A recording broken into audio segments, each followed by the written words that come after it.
Hello, everybody. This is Universum, the place where I learn about the entire universe, how it began, and how it will end. Today, we are going to be learning about energy eigenstates, and I guess, well, how they can apply to different topics, I guess, such as deeper in quantum mechanics. All right, so let's get started.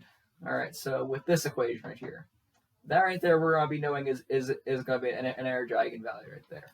The reason being is that, since E is supposed to be representing the energy, that's supposed to be representing a function. This is supposed to be representing X acting upon the energy, position acting upon our energy. That's going to be very important in the future. And then, as you can see right here, this is going to be a little bit of commutator algebra that's going to be applying to this. Now, of course, we'll be making a video in the future about commutator algebra, so yeah. But if you really want to just have an overview of it right now, ultimately, anything like that's inside the function basically just gets reversed in a nutshell, basically. Now, for such a simple topic, it can be used for several different things in quantum mechanics. It can go from things such as the Dirac well to topological vector spaces. Who knows? Well, yeah, we know, but yeah, you get what I mean. All right, and this is going to be defining our energy right here. So that right there, that is going to be the part, basically it's going to be is potential energy. So it's going to be potential of our well right here. Then that is going to be upon 2m, that is going to be a variable that is going to, which basically is just going to be representing the energy steps upon our ladder operators. And that is going to be a function that the energy is going to be acting upon. Hence that. All right. And then in order to define this variable right here, in order to define the potential more so to say, the potential is the potential this is going to be the potential outside the well actually. So the potential outside the well is going to have uncertainty in it. Hence this equation here, and yeah, ultimately it can be a numerous amount of states at once. So that's why that's going to be represented similarly to the Schrodinger equation almost, such as that with this one as well. This equation right here, if I were to break it down, so that's going to be h bar upon 2m. H bar is going to be Planck's constant. That is going to be a boundary condition. Boundary conditions basically are going to be almost like a contour. Imagine if you were to have a contour. Everything inside of that contour is known, but yet everything outside of that contour, it just kind of either one diverges. Who knows? Nobody knows. Yeah, so it's a very useful thing in quantum mechanics. All right, and then this is going to be our differential operator right here. It's going to be acting upon the potential, as well as the position and the energy of the particle inside of the well. Then this is going to be acting upon, just ordinary coordinates. Because we need to have some sort of way of measuring this, of course. Then this is going to be acting upon our function I had before. All right, and then this is going to be acting upon our other function of position and energy of the particle, in which it basically just proves to you that yes, this right here does indeed equal to this basically, which is going to be quite useful again. Then this is going to be representing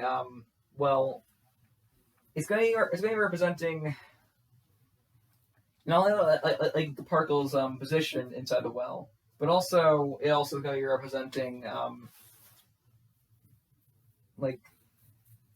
it's going to be representing it as an exponential function basically.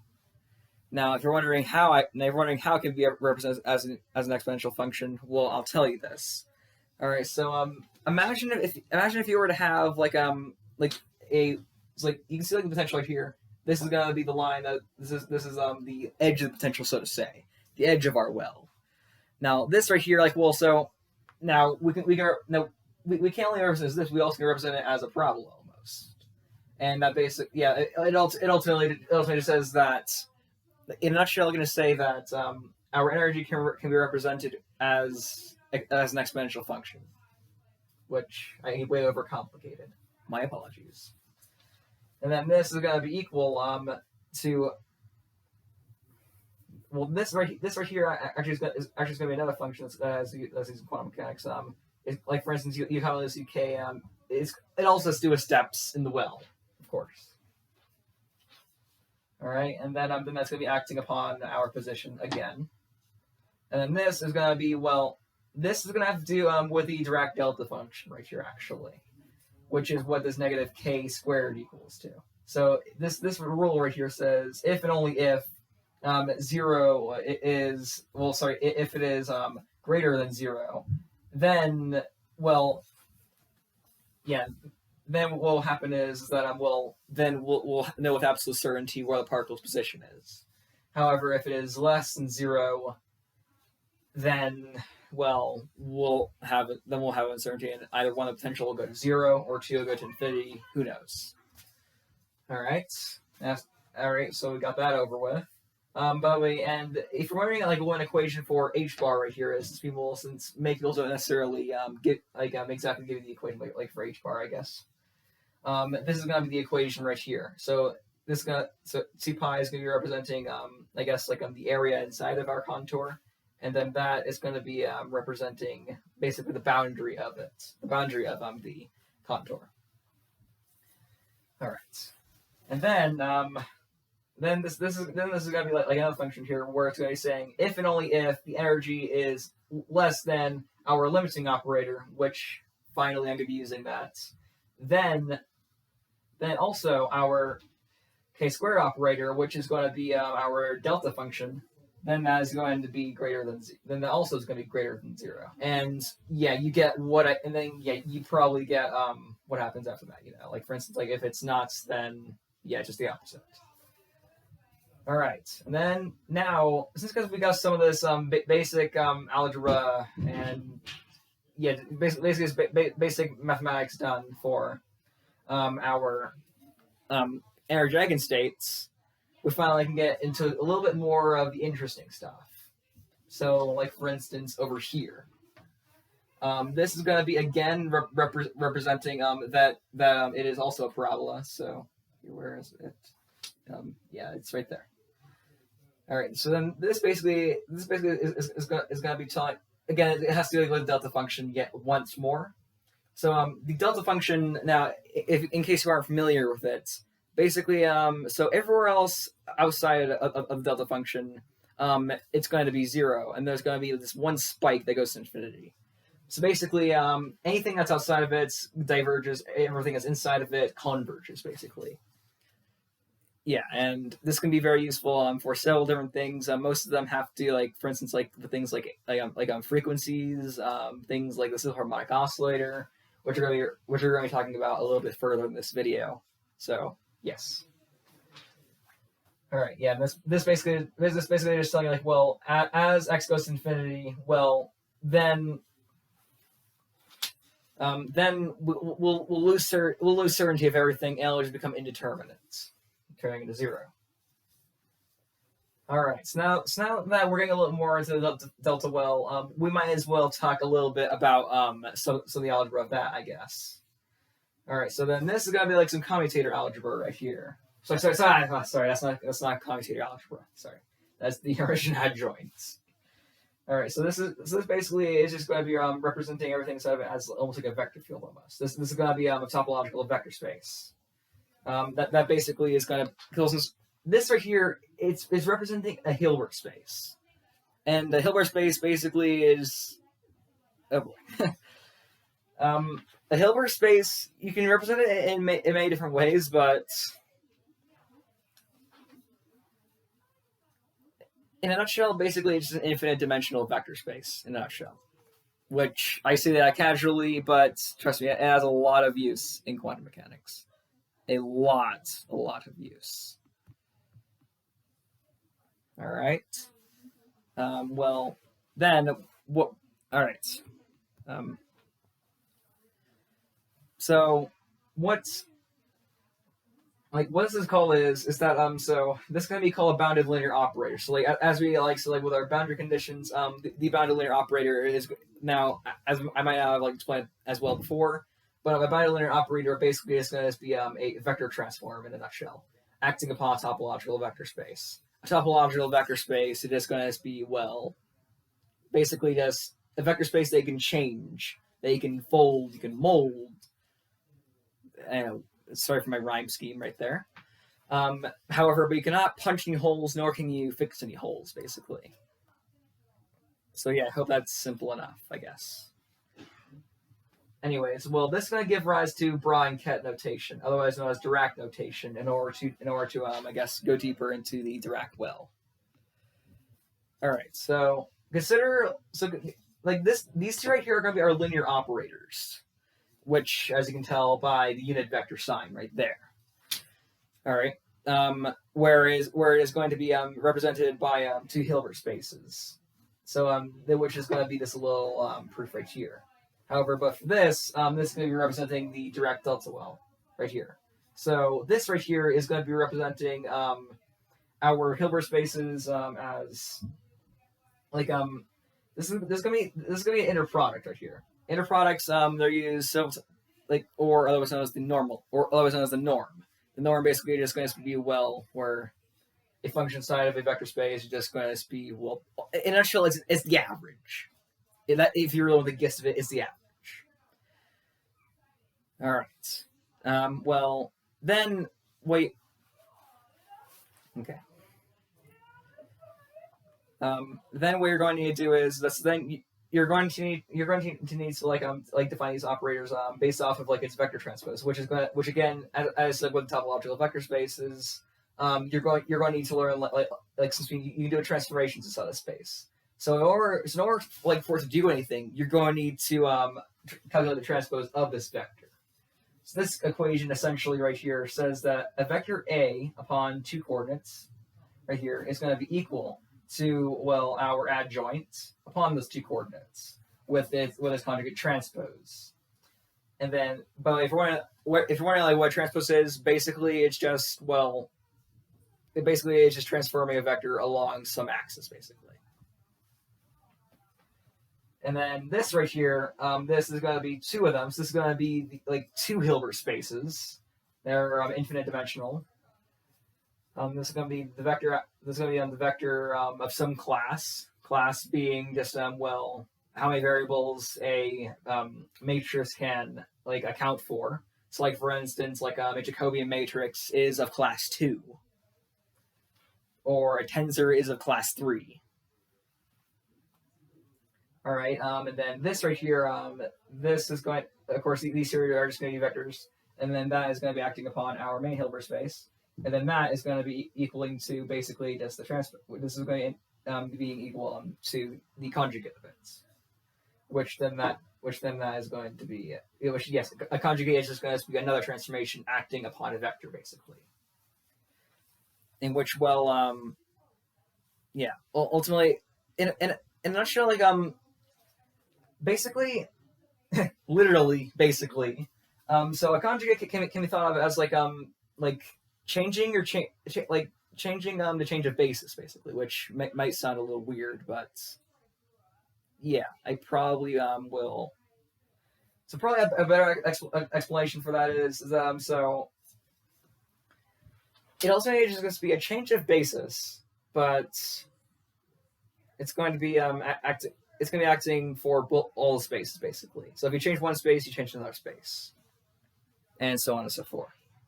All right, hope I explained that well. Well.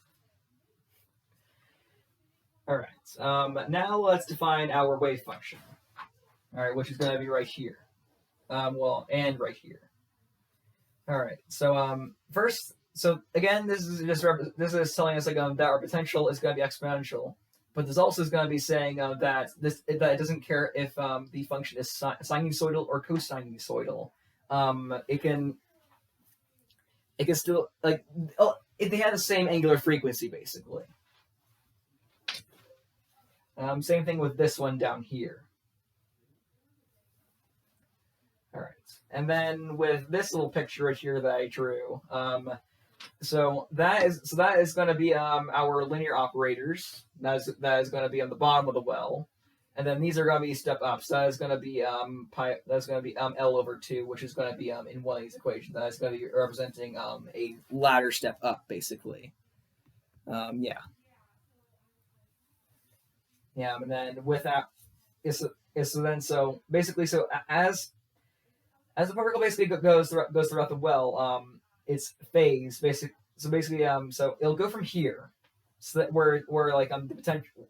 So if the particle has a potential right here, and then if you make the particle move in a sense, will then, as it keeps on going down and down and down throughout the well, it'll lose it in the whole kinetic energy, flattening out and turning to zero, as we said right here.